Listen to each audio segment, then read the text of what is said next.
Welcome to Unlocking Your Truth, another podcast by Dr. Leslie Phillips.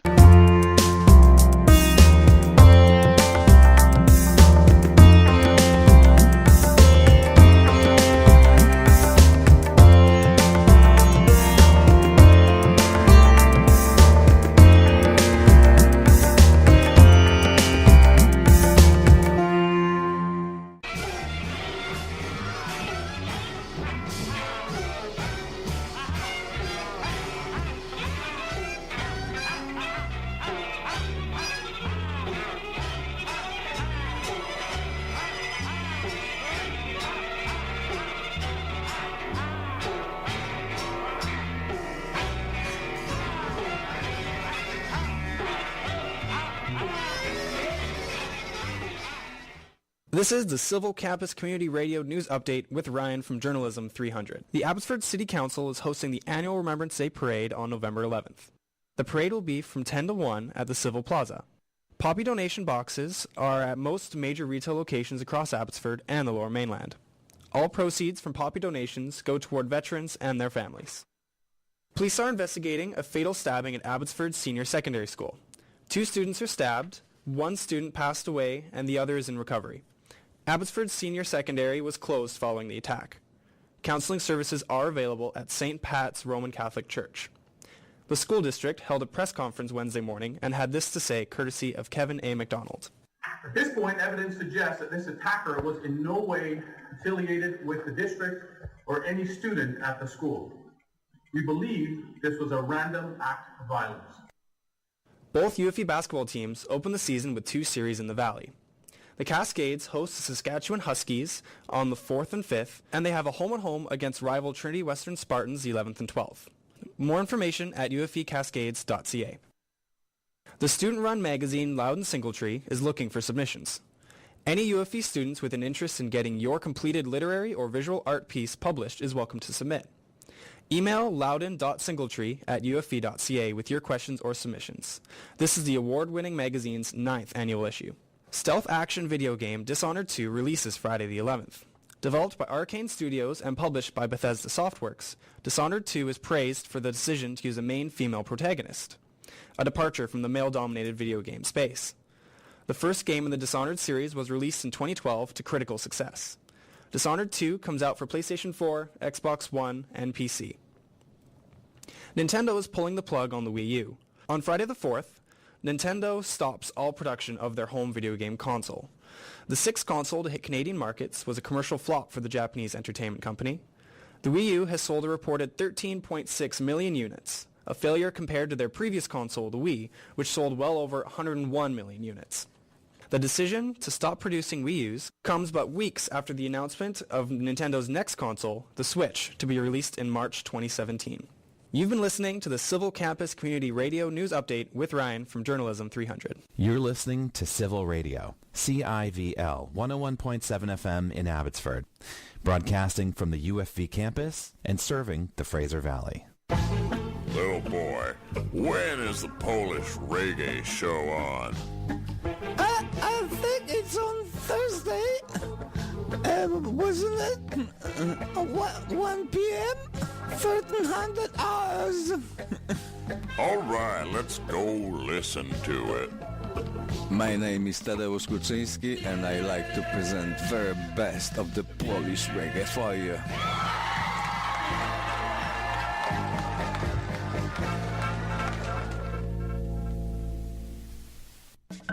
Welcome to KPE 360's Health in a Minute. Want to avoid getting sick this fall? Here are some quick and easy tips to keep you healthy.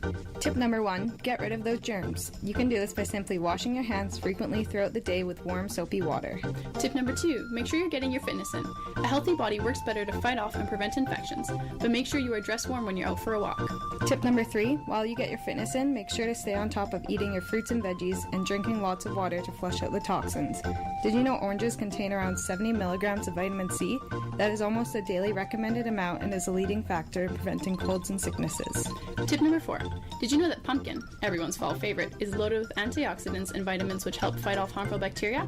So go ahead and enjoy fresh and delicious pumpkin. Tip number 5, our last tip, is to get lots of sleep. The less sleep you have each night increases your chance of getting an infection because your immune system is being compromised and not able to function properly. And that's your KPE 360's Health in a Minute. CIVL 101.7 in Abbotsford. Hello everyone, welcome to Unlocking Your Truth with Dr. Leslie. My name's Dr. Leslie Phillips and I will be your host for the next hour.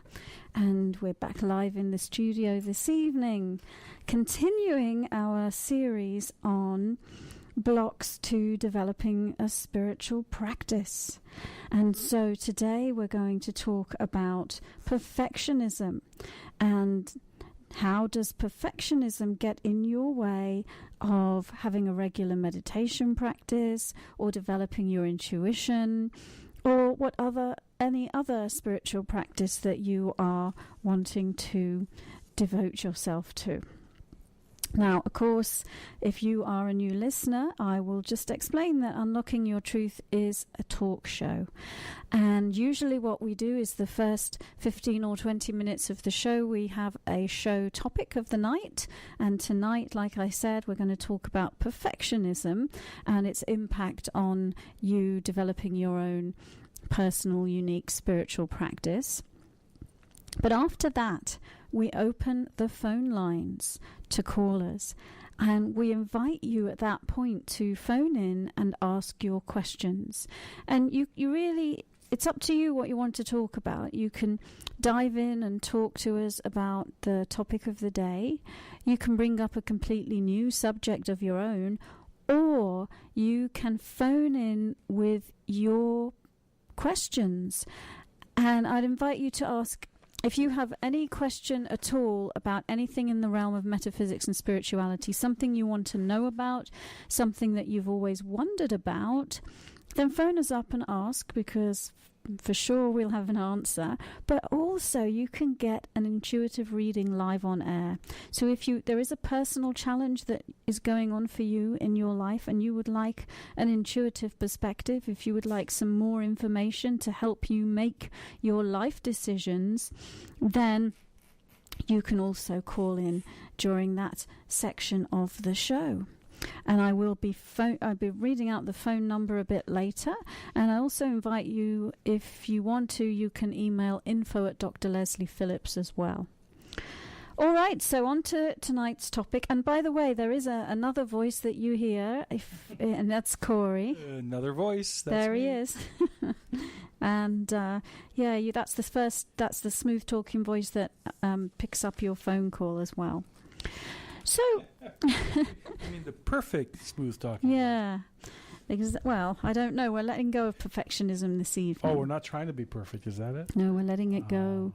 Because when you think about it, folks, just think, from the moment that you're born, there are so many expectations, aren't there?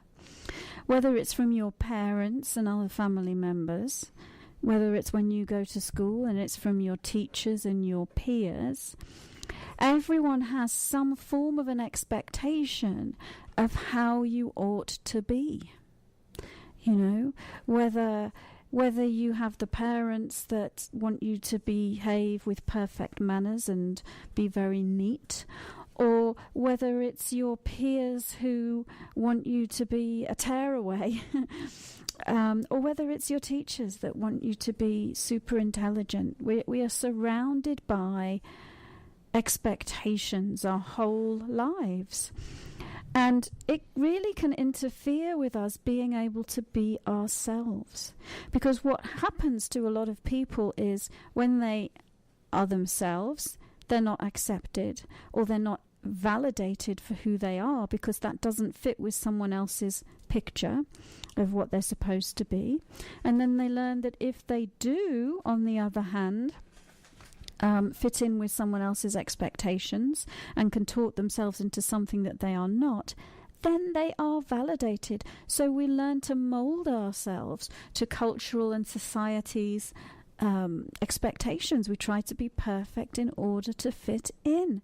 And then when we do that, we feel secretly like failures, because there's no way we can ever live up to somebody else's ideas of perfection, because it's not really in alignment with who you are. And then you constantly feel judged and so on. And what happens then is we carry that into all areas of our lives, including spirituality, including if we're wanting to meditate and develop our intuition. We get that whole perfectionism thing going on. Am I doing it right? Am I getting the perfect results? Why isn't it developing fast enough? Sure, compare yourself to, other people that are doing it too. Why aren't I like them? Why aren't they like me? And so, how can we overcome this challenge? How can we overcome this block of needing to live up to expectations and be perfect? So, and feel free to weigh in, Corey, with suggestions. Like, I've jotted a few down. One has to do with just awareness in the first place, which is be aware. Be aware that you are programmed to behave as a perfectionist. Be aware if you have any internal dialogue that goes on when you're not living up to expectations. If you've got that critical inner voice that is you're always inwardly assessing yourself, and you are measuring yourself up against these perfect ideals, or whether that perfectionism is stopping you from moving forward because you don't feel good enough and you judge yourself for not being good enough. So the first step is self-awareness, and realize that you have this streak of perfectionism, this programming that you are trying to live up to external expectations, and realize, especially in the context of what we're talking about this evening, is there's no perfect way to meditate. There's many different ways that you can meditate. You can find the way that works for you. And in addition to that, you know what? Every time you meditate is different. So don't expect that you should reach the same state of consciousness every time you do it. Every time is different.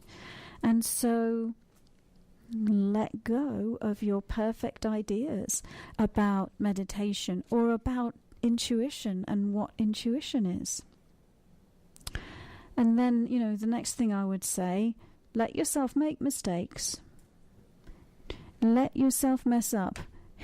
Let yourself make mistakes. Don't try and fix them. Just be with allowing yourself to make mistakes. That's a tough one, though, when you think about it, because we grow up when we're young. We have our parents who try to instill their concepts upon us, and then we go to school and we have teachers, and then we get this other group called friends, and there are two sets of friends. You have the school friends, and you have the home friends, and all of these people have expectations of you in one way, shape, or form, and you do this for the first 20 years of your life almost, and then all of a sudden you're expected to be your own being. And it's very difficult to break those bonds. And then if you happen to be within a church organization, again, you even get there. You get it there. Yeah, you're right. I mean, it's everywhere, really. Everywhere you go is this programming. And, of course, you're right. It can be hard to even see that it's happening. And even if you become aware that it is happening, how do you extricate yourself from that? And, of course, number one on my list, and this, it sounds like a circular argument, but meditation is the key to setting yourself free. The problem is that some people, like I said, they can be such a perfectionist that when they sit down to meditate, they're asking if they're doing it perfectly in the right way. But meditation can be a great tool to really help you let go, and to also help you to become the neutral observer of yourself and your life creations, so that you can take a step back and watch all of this like a fly on the wall and say, that's behavior, that's a belief system, that's programming, that's me operating from all of that, but it's not really who I am. This is who I am. And if you're getting positive results from meditation, if you feel that you're getting positive results from meditation, you shouldn't let anyone tell you that you're doing it incorrectly, or that this type of meditation is better, or this type of meditation is better. It's always good, keeping an open mind and looking at different concepts in meditation is a good thing. I mean, to practice different types of meditation, I don't think there's anything wrong with that at all. But to say that this is the one and only true, without a shadow of a doubt, the only way to contact your inner self, no. Yeah, I mean, all any of us can say is this way works for me. I teach meditation, and I teach the form of meditation that I practice that has, really benefited me in my life, and I offer it to people as something to try and see if it helps them. Most people who try it do find it helps them, but everybody is different. And so here's the next thing: is be compassionate with yourself. I mean, this is another thing that people get into is, okay, I'm on a spiritual track. I need to meditate. I need to meditate for an hour every day, and I'm going to get up at 6 a.m. and do it. And then if they don't do that, and they don't live up to their own expectation of what they're wanting to do, they beat themselves up. And so be compassionate. Accept that, just be compassionate with yourself. So what? You got up an hour late to meditate. That's okay. Everything's fine. And I also think realistic expectations are good as well. I mean, if you work 12 hours a day and have 2 kids at home and do this and that, to be able to set apart an hour a day would be phenomenal. However, is it realistic? You make a good point, so take the time to examine whether your goals and expectations are realistic and attainable for you. Because if they're not, give yourself permission to change them and adapt them so that you develop a practice that works for you and fits within your lifestyle. It's sort of like living in Vancouver and expecting to be able to go out for a walk every day and stay dry. Exactly. Yeah, exactly, and break it down into smaller steps. If you can't spend an hour, well, spend 15 minutes and then another 15 minutes later, and just whatever works for you. And okay, don't worry if it's not completely a consistent pattern, but at least you're doing it. Because I think one of the things that happens to perfectionists is if they can't do it in the perfect way, they don't do it at all. They procrastinate. I think procrastination is part of the whole perfectionism streak. And and another thing that perfectionists do is try to control and micromanage everything. Including themselves, So trust yourself more, yeah. Gravity shouldn't pull this hard. Let go, let God, as they say. And, and also the other flip side of perfectionism, of course, is, invalidation of the self, unworthiness. I'm not good enough. So you will beat yourself up because I didn't do it right, or I didn't do it at all. I'm not good enough. I'm unworthy. I can't do this. Look at those other people. They are so much worthier than I am. That's just, it's the opposite side of the coin. Really, perfectionism is a coin, and on one side is I'm fantastic and I'm better than everyone else, and on the other side is I'm completely awful and and terrible and worse than everybody else. And they're both part of the same dichotomy, really. Well, I think perfectionism is a misnomer. I think we should call it imperfectionism, because a perfectionist is not looking actually for perfection as much as they're looking for the imperfection in what they do. Possibly, I think it. I think it depends on the personality of the individual. Well, think about it. When you're doing something, right? Do you constantly look and say, "Oh, I'm doing this really well. Oh, look, I'm doing this really well. Oh, look, I'm doing this really well." No, you go along not recognizing how you're doing in most situations, and then all of a sudden something goes wrong and you see it and you go, "Oh no, there it is," because you're always looking for that thing that you do wrong. I think I agree with you, and I would probably say that over 90% of people that's really what it's like. But I think there are those few that say, I'm fantastic, and don't see that they're not, and that's the sort of egotists of the world. Like the guy who renovated our house before we owned it. And so examine your irrational fears of failure, because they are irrational. Examine your judgments of yourself, and see if you can put them into a more rational context. Yeah, and stop labeling yourself and others as perfect or not perfect. Just move to a state of acceptance if you can. And of course, all of these tips in this series that we're doing, I could do this series in one show in one word, and the answer would be meditation. But of course, I thought it would be ground. Oh yeah, grounding. But of course, we're sort of picking it apart and talking about it in a bit more depth. And so another tip is notice when you're expecting yourself to be perfect, or you're referring to yourself as perfect, or expecting others to be perfect. You don't have to defend being human. It's fine. It's okay. Give yourself a break. You don't have to be perfect to be worthy. You are 100% acceptable and worthy just as you are. And you're unique. There is no perfect human. We're not there on a manufacturing line trying to make the perfect product here. We're all completely unique individuals, and that is the joy of being a human being. I think Stephen Covey, in his book 7 Habits of whatever the name of the book was again, 7 Habits. Successful people, I think. Successful people. When he was watching his neighbor fix a lawnmower, and he walked over to his neighbor and says, "My gosh, that's amazing. I've tried to do things like that, and I just can't do them.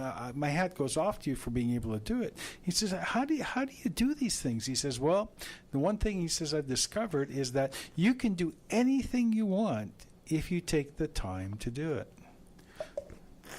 And I think that is one of our problems, especially in our societies today.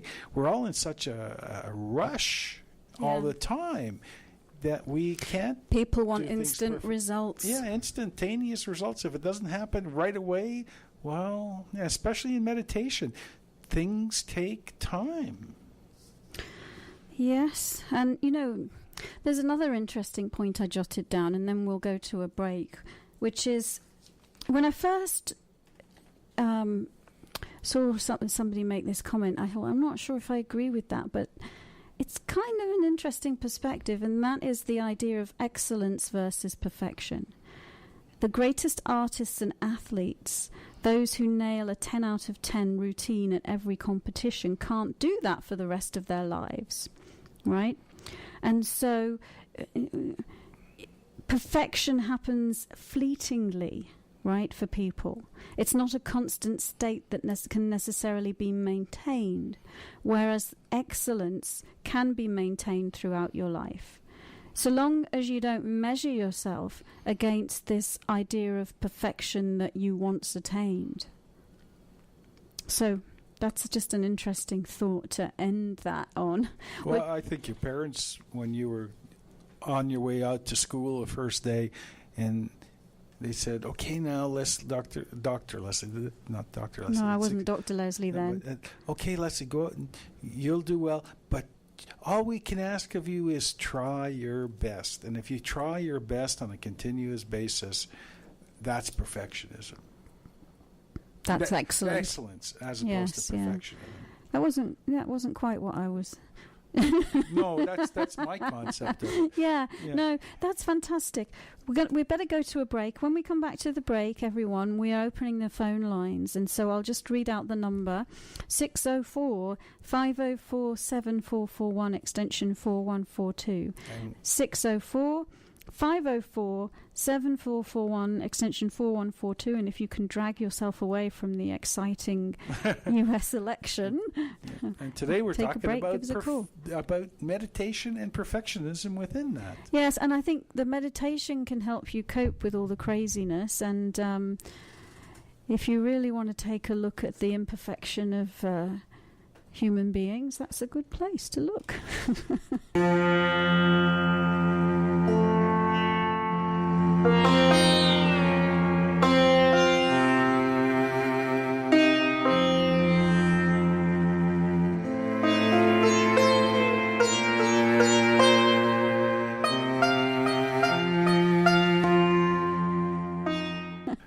Okay, we'll start from the beginning, actually, because she has a You have to speak up a bit there. She has turn my volume up then. I have. It's all the way up. Okay. Turn up the gain. Good morning and greetings, Dr. Leslie. Many thanks for the ideas and words you put forth in such a lovely, light, ever graceful manner. For several days now, I've been working on a question for you. Maybe it's a little bit like perfectionist if she's been working on it for several days. It's true, actually, isn't it? Using my intellect to overthink on it all. Luckily, one day over a year ago, I suspended my disbelief and my life has been so greatly enhanced. To make a much longer story short, I am blessed and grateful to have a spirit guide for each chakra. I am almost positive my energy should be easy to tap into, as I've been told, and it is true, my energy is right there. And also, I have truly embraced your grounding and centering meditations. My question, what do you perceive in terms of my art? It's actually very colorful, bright, whimsical, and detailed with dangles and drops in silver and gold. I think in color, and I've started a series on chakras. The whimsy and brightness is wonderful, as I can be perceived as a rising sign Capricorn quite often. With an Aries sun nature. Many thanks, Nancy. Oh, thank you. All right, Nancy. So really what we're asking is to take a look at your artwork. That was the gist of the question, wasn't it, with all that background information? So give me a moment. I'll tune in to you. And I'm going a bit quiet just because that's what I'm taking a moment to do, folks. Is just to take a look at Nancy. And so I'll just do a quick general observation of you. I'm seeing you at the beginning of a new growth cycle. And this growth cycle is... Well, you know, it's interesting because we've been talking about perfectionism this evening, and it looks like this growth cycle is actually all about self-love and self-acceptance, right? So when we're seeking to be perfect, we're not really loving ourselves, actually. And so what I'm seeing you doing is just really starting to open up to who I am as an individual. And starting to revel in it, to revel in the you-ness that you are. And of course your artwork is part of that unique expression of Nancy in the world. And so, you know, that said, let me just take a look at what's going on with your artwork there.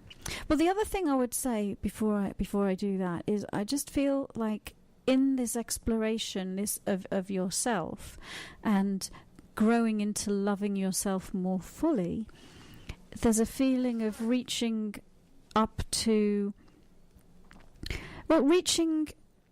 how can I put this? Connecting with higher aspects of yourself. Yes, maybe that's the way to say it. And all right, so now I'm going to take a look at what you asked about, which is, was it really, what do I think about her art? What do I see when I look at?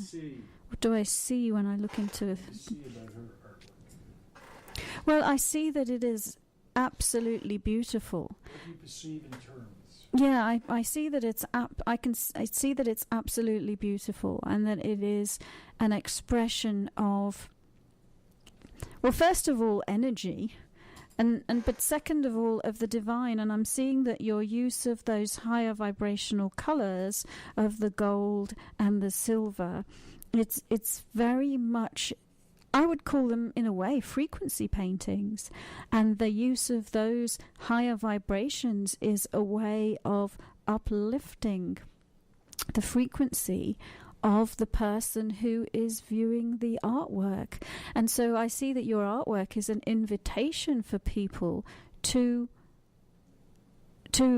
raise their frequency. It's an invitation to people to match what's being given out by the colors and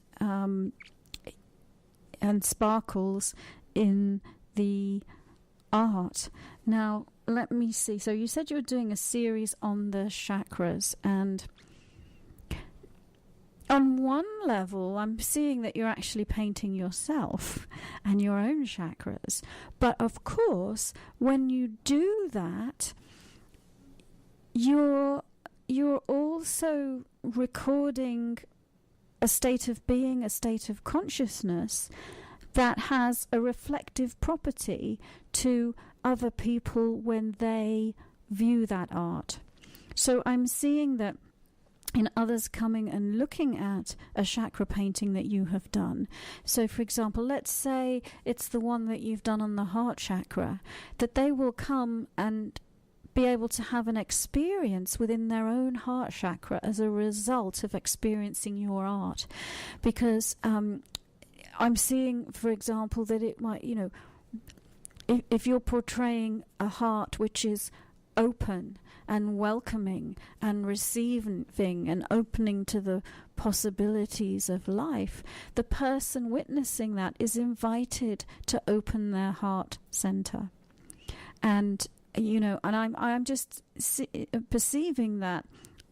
So a series of paintings on the chakras is a beautiful, wonderful thing for you to be doing, and that this art that you are creating has healing properties, is communicating on an energetic level with the people who come into contact with it. And it is also, for you, the process of not just recording your own state of being, it is the process of becoming. It is the process of it's like you are emerging more into yourself through the creation of the art, if that makes sense. So I would just say, wow, keep going, Nancy. It looks fantastic. And I'm going to have a quick look. You made this comment like I have a spirit guide for every chakra, and that's kind of an interesting thing to have said. So I want to just take a look at that. And I would say that you definitely do have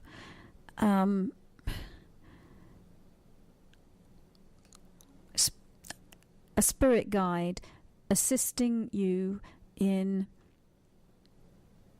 this process of creating the art. I would definitely validate that, and that it's sort of like, imagine it's almost like you've got your own. This guide is like a healing guide, and it's a guide that's also interested in self-expression and the portrayal of energy frequencies and beauty and the aesthetic into physical form. And so that but the guide it's a healing guide for you.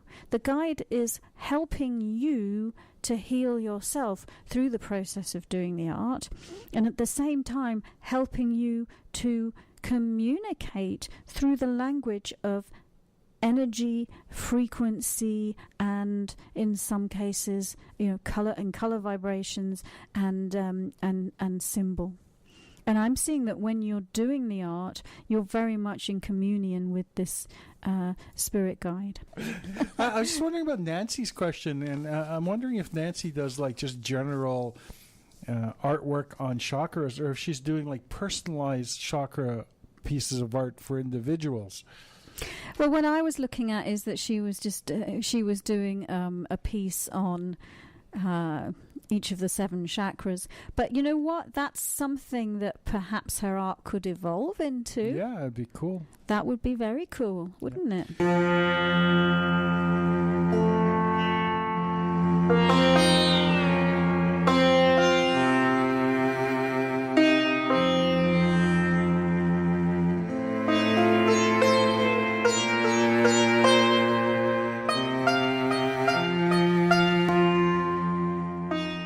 So I have a question from Lena.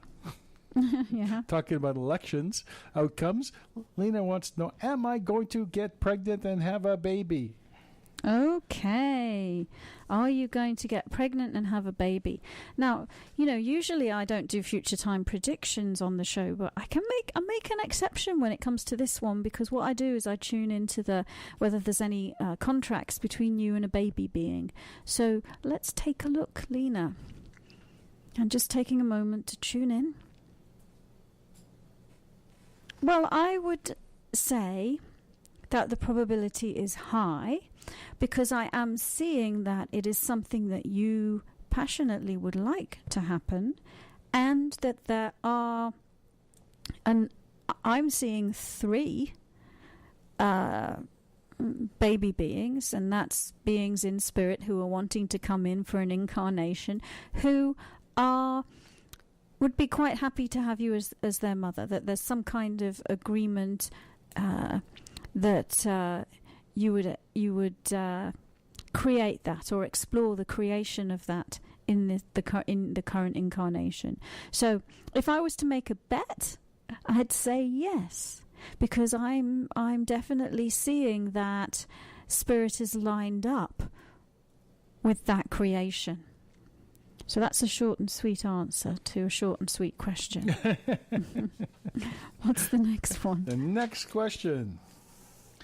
How many babies am I going to have? No, 3. I don't know. Anne. This question from Anne. How can I get the answers about my own gift? How could you get the answers about your own gift? Use your own gift. Yeah. Well, so the question is, it sounds like she's searching for what is my gift in a way, or how am I going to use my gift that I know that I have? So I'll just tune into her energy, and then we'll see what we can see about it. So how can I get the answers about my own gift?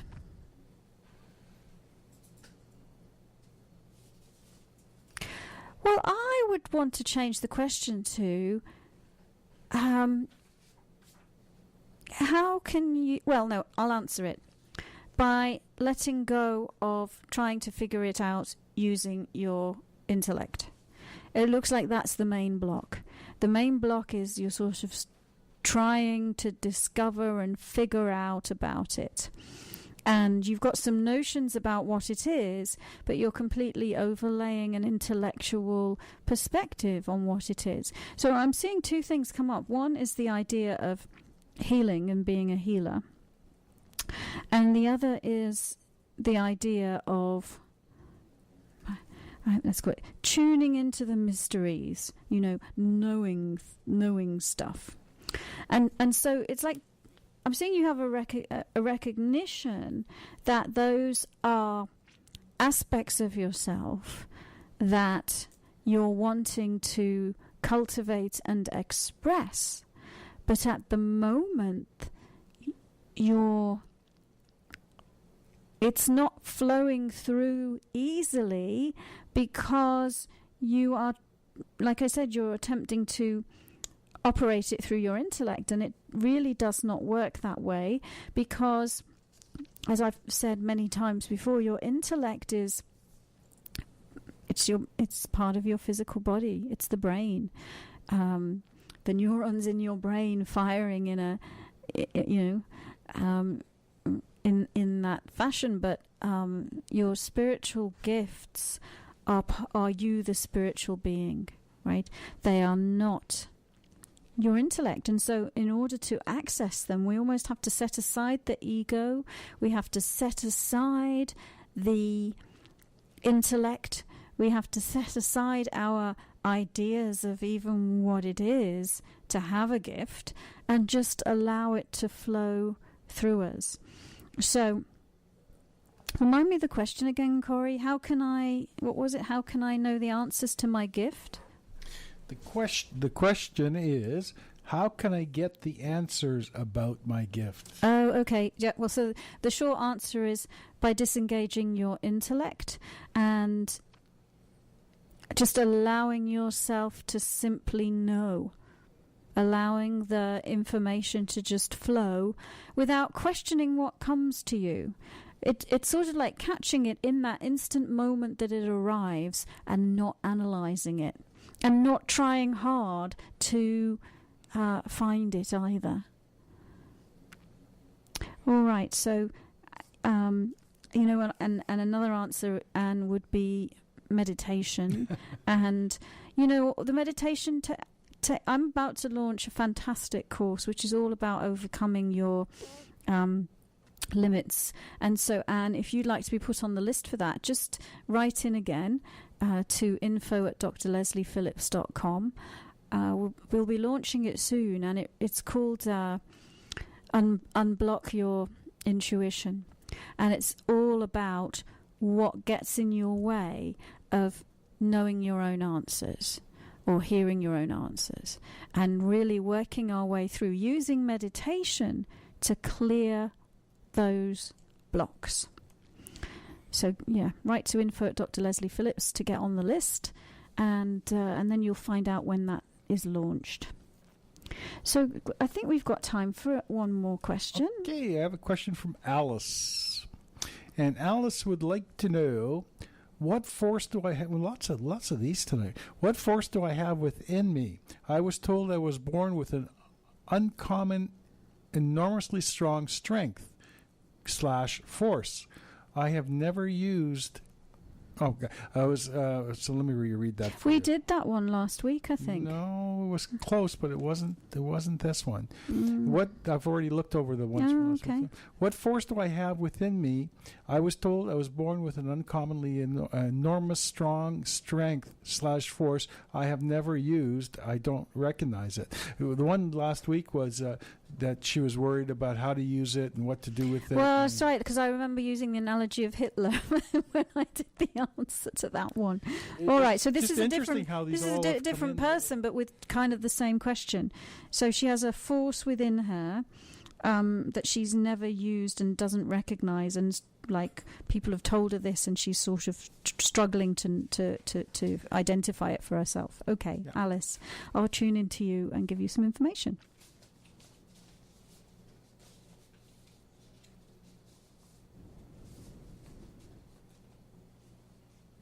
So, again, what's coming up for you is healing abilities, just like the person I just read.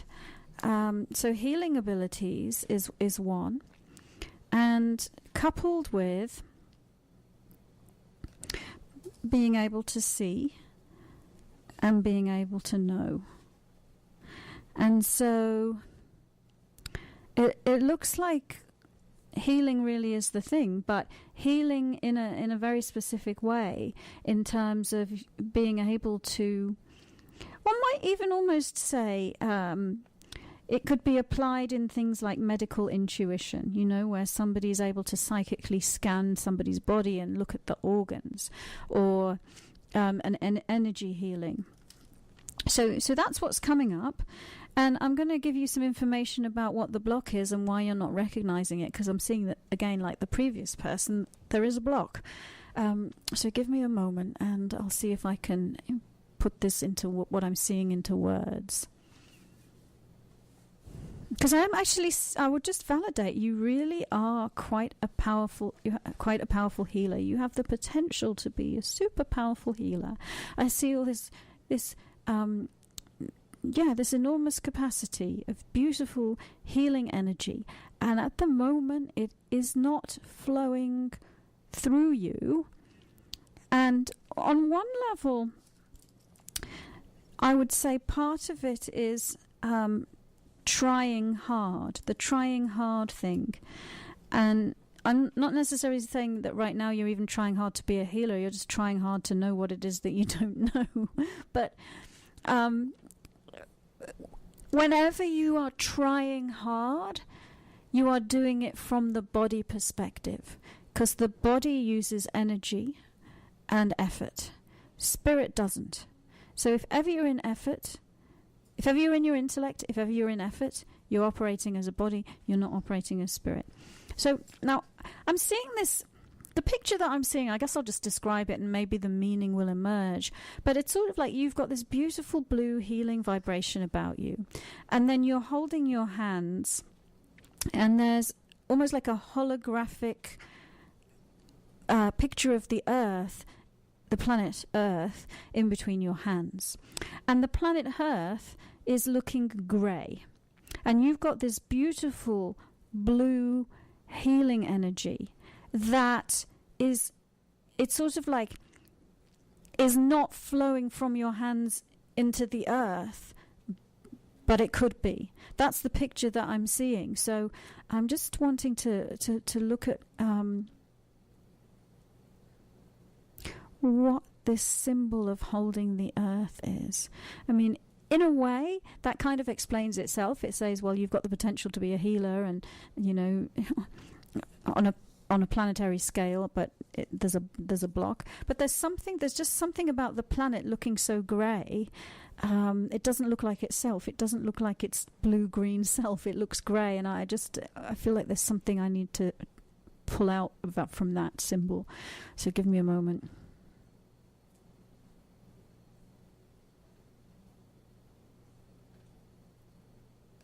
So it looks like the block has something to do with actually what we've been talking about today, which is your ideas of what things should be like. The block is, it looks like you're censoring yourself because it looks like there's been some other lifetimes where you have expressed your healing energy. And healing is really catalyzing change, helping things. Healing is the change of something from one state to another. And I'm getting information that there's been some past lives where you have embraced your power to create change, but you have also had your own concepts about how things should be, what they should look like, and how they should change. And I'm seeing that on a sort of soul path level, that's like a major learning for you, because it's sort of like, okay, what you're learning is not to impose your own ideas onto stuff, so that you can be a healer that basically offers the energy without being attached to the outcome. So somebody could come to you, for example, and ask for healing, and you would give them neutral healing energy, which they take into their body, and it's really up to them whether they allow that to catalyze change and healing within themselves or not. And I'm seeing that's what's holding you back is it looks like there's something that's making you want to censor yourself, because in the past you've gone the other way, where you've insisted on there's a perfect way that things should be, and then tried to mold them in accordance with that perfectionist ideal. And it's like, this lifetime you don't want to do that, but it's also the block that's preventing it from actualizing right now. So let's see. And then the other thing I'm seeing that is coming up is responsibility. It's sort of like there's a concept that if I own my gift, if I allow my gift to flow, then there is a responsibility attached to that. And the responsibility is to change the world. Because, wow, look at this world, it's in a terrible state. And if I really own up to what a powerful healer I am, then I'll be responsible for changing it. And I'm seeing that that's a lie that you told yourself in the past, in those prior incarnations, and it is not true at all. You do not have responsibility for anybody else. You do not have responsibility for the entire planet. All you have responsibility for is yourself. But I'm also seeing, like I said, that is that one of the things that's holding you back is the idea of responsibility. And let me just see if there's anything else we need to say, because you're saying, you've been told there's this force within you and yet you don't recognize it. Let's see. I'm seeing you say you don't recognize it, and perhaps it's that there's a level of your consciousness that is true for, more like an ego level, but there is a deeper part of you that completely recognizes and knows what it is. And I'm just seeing that you're in denial of it because you are resisting some of the stuff that I talked about, because it's almost like you feel like if I let it flow, then it comes as a package with the responsibility and the perfectionism. And I'm seeing the perfectionism and the responsibility is there because it's been there for you in the past. But what you could actually choose to do instead is transform it so that you're not operating from those beliefs and concepts, and then set yourself free and unleash this strength and force within you, and just offer it to people as an energy boost without being attached to the outcome. Thank you for joining us. You've been listening to another Unlocking Your Truth podcast by Dr. Leslie Phillips. For more information, go to our website at drlesleyphillips.com. That's drlesleyphillips.com, where you can ask questions or send her an email, and there's many free gifts on there for you as well. Come back again.